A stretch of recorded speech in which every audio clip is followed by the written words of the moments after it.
दोस्तों, आज की कहानी है एक ऐसे सरफिरे आशिक की जिसने अपने एक तरफा प्यार के खातिर ना तो लड़की को जीवित छोड़ा और ना ही उसके परिवार के 4 सदस्यों को जीवित छोड़ा। सभी को गोली से उड़ाया और फिर अपने भी परिवार के एक व्यक्ति को गोली से उड़ा दिया। आखिर में उसने अपने आप को भी गोली से उड़ा दिया। आखिर इस सिरफिरे आशिक के सर पे प्यार का ऐसा भूत चढ़ा था कि इसने कुछ भी देखा ही नहीं और इतना बड़ा कांड कर दिया। चलिए पूरी कहानी इस वीडियो में जान लेते हैं, तो कहानी को शुरू करते हैं। दोस्तों, साल 2011 में पश्चिमी दिल्ली के वृंदापुर में एक फैमिली रहा करती थी और इस फैमिली का एक बेटा था जिसका नाम है नवीन उर्फ मोनू। दोस्तों, नवीन उर्फ मोनू के परिवार वाले उसकी शादी वृंदापुर से 90 किलोमीटर दूर ईसापुर गांव की रहने वाली रेनू नाम की लड़की के साथ कर देते हैं। रेनू 3 बहनों में बड़ी बहन थी, इसीलिए उसके पिता हरेंद्र ने अपनी बेटी रेनू की शादी नवीन के साथ बड़ी ही धूमधाम से की थी। और इस शादी समारोह में नवीन उर्फ मोनू का चचेरा भाई रवि भी शामिल हुआ था। शादी समारोह के दौरान ही नवीन उर्फ मोनू की पत्नी रेनू और उसकी छोटी बहन बेबी पर नवीन के चचेरे भाई रवि की नज़र पड़ती है। दोस्तों, तभी नवीन का चचेरा भाई रवि उसकी पत्नी रेनू की छोटी बहन बेबी का दीवाना हो जाता है, उसे मन ही मन चाहने लगता है। पहले भी रवि अपने चचेरे भाई नवीन उर्फ मोनू के घर आया जाया करता था, लेकिन शादी के बाद उसका आना जाना और ज़्यादा हो जाता है। लिहाजा होता यह है कि मन ही मन वो अपनी भाभी रेनू की छोटी बहन बेबी को तो चाह ही रहा था। एक दिना अपने चचेरे भाई नवीन और भाभी रेनू से वो ये दरखास्त लगा देता है कि उसकी शादी बेबी के साथ करा दी जाए। दोस्तों, रेनू और नवीन उर्फ मोनू ये दोनों ही पति पत्नी रवि को बहुत चाहा करते थे, इसलिए भाभी रेनू डायरेक्ट मना तो नहीं करती है, बल्कि लंबे समय तक उसे दिलासा देती रहती है और प्रोमिस देती रहती है।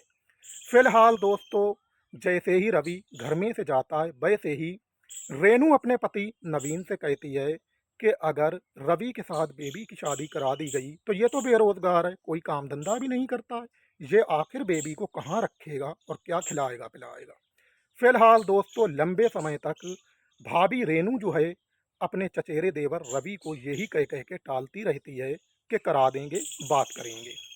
दोस्तों, इसी सब के बीच में पूरा साल बीत जाता है और अब साल 2012 आ जाता है। नवीन उर्फ मोनू और रेनू ये दोनों ही पति पत्नी वृंदापुर के एक किराए के मकान में रहा करते थे, तीसरे फ्लोर पर। नीचे वाले दूसरे फ्लोर पर मकान मालिक रहा करता था।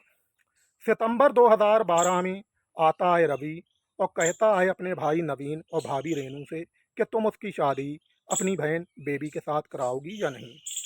तभी स्पष्ट मना कर देती है रेनू, तो रवि को गुस्सा आ जाता है। दोस्तों, रवि जो है अपने चचेरे भाई नवीन के साथ उसकी ससुराल भी जा चुका था और उसने बेबी से भी पूछ लिया था कि वे उसके साथ शादी करेगी या नहीं, तो बेबी ने भी स्पष्ट से कई बार मना कर दिया था। लिहाजा जब भाभी रेनू मना करती है तो वो गुस्से में आ जाता है और अपने घर चला जाता है। उसके बाद एक पिस्तौल लेता है और फिर सितंबर 2012 में आ जाता है वृंदापुर में अपने चचेरे भाई नवीन उर्फ मोनू और भाभी रेनू के पास। 3-4 दिन तक वहीं घर पे ठहर जाता है। लिहाजा होता यह है कि 3 सितंबर 2012 को भाभी रेनू घर से बाहर 45 मिनट के लिए किसी काम से चली जाती है और जब वह लौट के घर में आती है तो देखती है कि उसी के कमरे में उसी के बेड पर उसका चचेरा देवर रवि बैठा हुआ है। जैसे ही कमरे में भाभी रेनू आती है तो रवि कहता है अपनी भाभी रेनू से कि तुम उसकी शादी अपनी बहन बेबी के साथ कराओगी या नहीं। तभी स्पष्ट एक बार फिर से रेनू मना कर देती है। भाभी रेनू के मना करते ही रवि पिस्तौल निकाल लेता है और अपनी भाभी रेनू के लगा देता है और कहता है भाभी रेनू से कि तुम मेरी शादी अपनी बहन बेबी के साथ कराओगी या नहीं। तभी हंसकर रेनू जो है मना कर रही होती है। मना करने के साथ ही रवि पिस्तौल का टाइगर दबा देता है और रेनू वहीं गिरती है, ढेर हो जाती है। गोली की आवाज़ पूरे बिल्डिंग में गूंज जाती है, जिसके बाद मकान मालकिन शीला गोली की आवाज़ सुनकर ऊपर आ जाती है। देखती है कि कमरे में रवि एक पिस्तौल हाथ में पकड़े खड़ा है, वहीं रेनू की लाश पड़ी है खून में लथपथ सनी हुई। यह मंजर देखने के बाद मकान मालकिन शीला वापस नीचे को भागती है, तो रवि सोचता है कि अब यह नीचे जाएगी और सभी से कहेगी, सभी को बताएगी। इसीलिए रवि पीछे से तेजी से आता है मकान मालकिन शीला के पास और फिर सीढ़ियों पे एक के बाद एक 3 गोलियां मकान मालकिन शीला को भी मार देता है। शीला भी वहीं सीढ़ियों पे गिरती है और ढेर हो जाती है। उसके बाद शीला का बेटा दिनेश नीचे आवाज़ सुनता है गोलियों की, तो ऊपर आता है। रवि दिनेश को भी पिस्तौल लगा देता है और कहता है कि आप किसी से कहोगे नहीं। इसी बात के लिए राज़ी हो जाता है दिनेश, और फिर रवि नीचे जाता है दिनेश को छोड़कर ऊपर ही, और सेंट्रो कार से भागने लगता है। 1 किलोमीटर तक सेंट्रो कार से भागता है रवि, और फिर कार को साइड में लगा देता है। उसके बाद पिस्तौल लगाकर एक बाइक वाले की बाइक छीन लेता है, और फिर रुख करता है अपना सीधा ईसापुर के लिए। वृंदापुर से 90 किलोमीटर की दूरी तय करने लगता है बाइक से। दोस्तों, इधर होता यह है कि जो दिनेश था, मकान मालकिन शीला का बेटा, वो पुलिस को सूचना देता है, और फिर फौरन ही रेनू के पिता हरेंद्र को भी ईसापुर में फ़ोन कर देता है और कहता है कि आपकी बेटी को किसी ने गोली मार दी है, और रेनू की लाश उसके कमरे में खून में लथपथ सनी पड़ी है। उसी व्यक्ति ने मेरी माँ शीला को भी गोली मारी है, और मेरी माँ की भी लाश घर में ही पड़ी हुई है। फिलहाल होता यह है कि हरेंद्र अपनी बेटी की हत्या की बात सुनकर चौंक जाते हैं और ईसापुर से वृंदापुर आने की तैयारी में लग जाते हैं।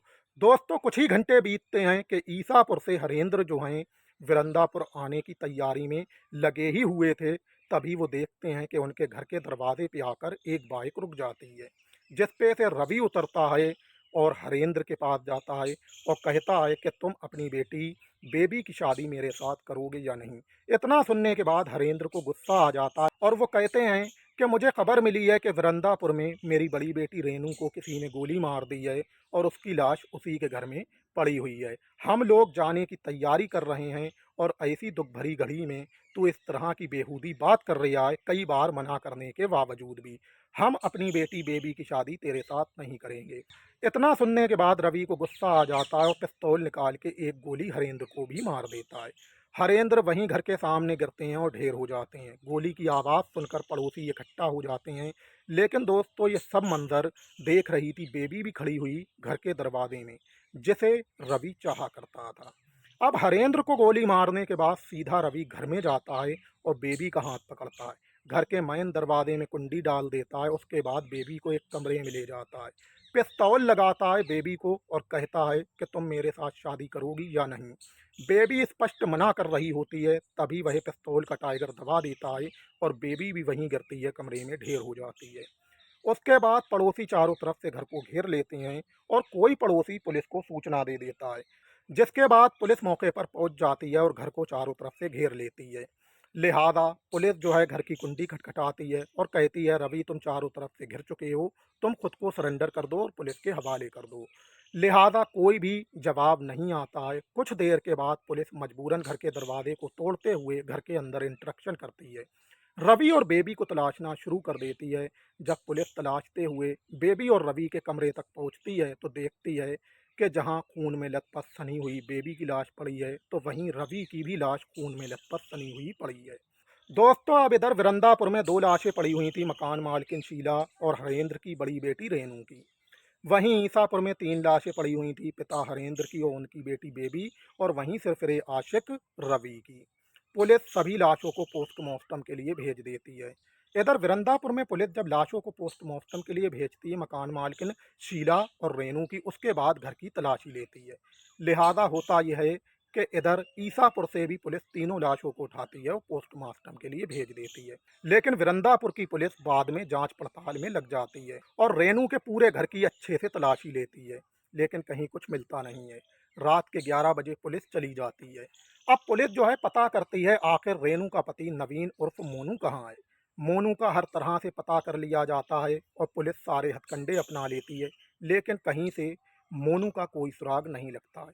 अब पुलिस के दिल में ये शक जाता है, कहीं ऐसा तो नहीं है नवीन उर्फ मोनू रवि से मिला हो और उसी ने रवि से मिलके ये सब कुछ कराया हो।